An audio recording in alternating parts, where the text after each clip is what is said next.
All right, let's run through this little Caro-Kann game that I just wrapped up with Paul SB 5592 from the United States.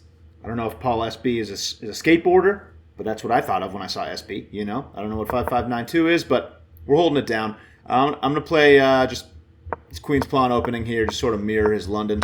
He trades off the bishop early. Fine with that. You know, fine with that. Get my knight developed. We're happy. We're happy guys. And then he's going to trade this immediately, which is wild. And I have a slight advantage at the gate, so I'm happy about that. It wanted me to push the pawn. Okay, I thought about pushing the pawn, but I didn't. I didn't push the pawn because I don't have anything defending it right now. Usually I will push the pawn if my bishop's there, but I actually dropped my bishop back in order to do that. He's pushing pawns and trying to take some space, I guess. And I'm just going to dump my pawns into the middle here, dude. You know, just try to break stuff up. I'm pretty happy with how things are going. I'm attacking the pawns. We're getting things popping here, dude. We're getting things absolutely popping. And he doesn't take a pawn, which is going to allow me to do some stuff here. Yeah, I should have just taken here because he can never take with this pawn, or he loses his rook right now. And he's going to lose both rooks, I guess. So he can't take with the pawn. So I could have taken probably either direction, honestly. Because I have, if he takes here, I can take here. And then we're just rolling, dude. We're rolling, you know? But I take this way instead. And thankfully he takes with this pawn, which is hilarious. Because now that's kind of why I did this. Hoping that he would take with that pawn so that I could do this and just win a pawn. But I didn't have to do what I did. But I did it, dude. And I did what I did. I did what I did. And I didn't mean to do it. But I probably did mean to do it one time. So I take the pawn. And I'm up 2 pawns all of a sudden. You know? And my pawn is very far advanced. So we're just rolling, dude. You know? The forces are coming up the flank, dude. You know what it is. Cool. And then I just blunder my knight. You know, I blunder my knight. Homie thankfully does not see it. Not a good move. You know, I get myself an advantage and try to immediately give it away. Thankfully, homie doesn't see it. I honestly didn't even notice that I did this in the game. I saw this during the review, that I blundered the knight, which is hilarious. And probably something I should get better at. But I get my knight to a juicy square here. He's going to bring his knight in.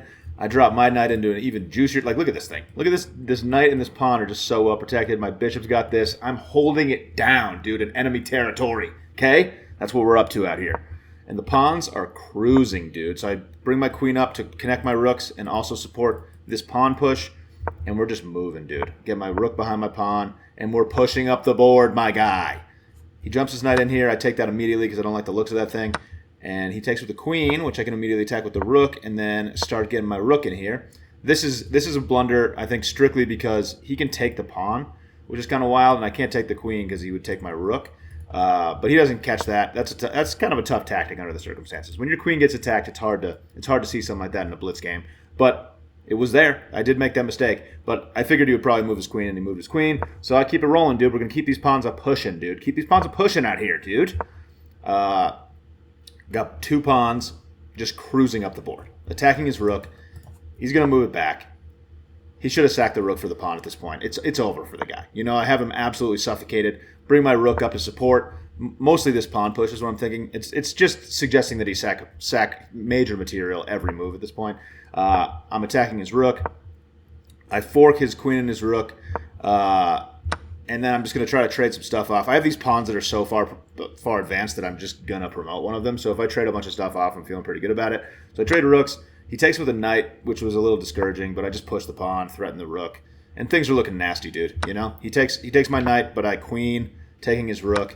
And then I just move my queen over onto this square, attacking his knight, forking this idea. He moves his knight out of the way, but doesn't notice that, I'm trading the queens off and queening simultaneously. And it's game, dude. It's game. You know? It's game blouses. Okay? Drop him to the back rank, and dude just resigns. Because there's no chance. You don't have any chance, dude. You know? Sorry, Paul SB. Hope you're skateboarding today. Hope you're getting it in. A couple kick flips, a couple 50-50 grinds. Just get it done, Paul.